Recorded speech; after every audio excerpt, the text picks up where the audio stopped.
ಆಯುರ್ವೇದ ವಿಜ್ಞಾನಗಳ ಕೇಂದ್ರೀಯ ಸಂಶೋಧನಾ ಮಂಡಳಿ 57ನೇ ಸಂಸ್ಥಾಪನಾ ದಿನದ ಅಂಗವಾಗಿ ನಿಮ್ಹಾನ್ಸ್ ಐಐಎಸ್ಸಿ ಸಹಯೋಗದಲ್ಲಿಂದು ಬೊಜ್ಜು ಮತ್ತು ಚಯಾಪಚಯ ರೋಗಗಳಿಗೆ ಆಯುರ್ವೇದ ಮತ್ತು ಸಮಗ್ರ ಪರಿಹಾರ ವಿಧಾನಗಳು ಕುರಿತು ಅಂತಾರಾಷ್ಟ್ರೀಯ ಸಮ್ಮೇಳನವನ್ನು ನಿಮ್ಹಾನ್ಸ್ ಮಾಜಿ ನಿರ್ದೇಶಕ ರಾಷ್ಟ್ರೀಯ ಆಯುಷ್ ಸಮಿತಿ ಸದಸ್ಯೆ ಡಾ ಬಿಎನ್ ಗಂಗಾಧರ್ ಉದ್ಘಾಟಿಸಿದರು.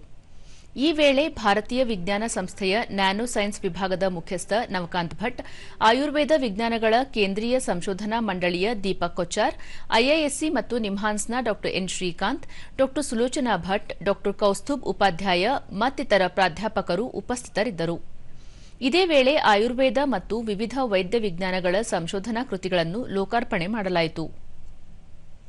ಬಳಿಕ ನವಕಾಂತ್ ಭಟ್, ಆಧುನಿಕ ಬದುಕಿನ ವೇಗದ ಜೀವನ ವಿಧಾನದ ಕಾರಣದಿಂದ ಸ್ಥೂಲ ದೇಹ, ಚಯಾಪಚಯದಂತಹ ಸಮಸ್ಯೆಗಳು ದಿನದಿಂದ ದಿನಕ್ಕೆ ಹೆಚ್ಚುತ್ತಿವೆ. ಏನು ಯೋಚಿಸುತ್ತೇವೆ ಎಂಬುದರ ಜತೆಗೆ ಯಾವ ಆಹಾರವನ್ನು ಸೇವಿಸುತ್ತೇವೆ ಎಂಬ ಜಾಗೃತಿ ಹೆಚ್ಚಬೇಕಿದೆ. ಈ ಹಿನ್ನೆಲೆಯಲ್ಲಿ ಆಯುರ್ವೇದ ವಿಜ್ಞಾನ ಹಲವು ರೋಗ ಸಮಸ್ಯೆಗಳಿಗೆ ಪರಿಹಾರ ನೀಡಲಿದೆ ಎಂದು ತಿಳಿಸಿದರು.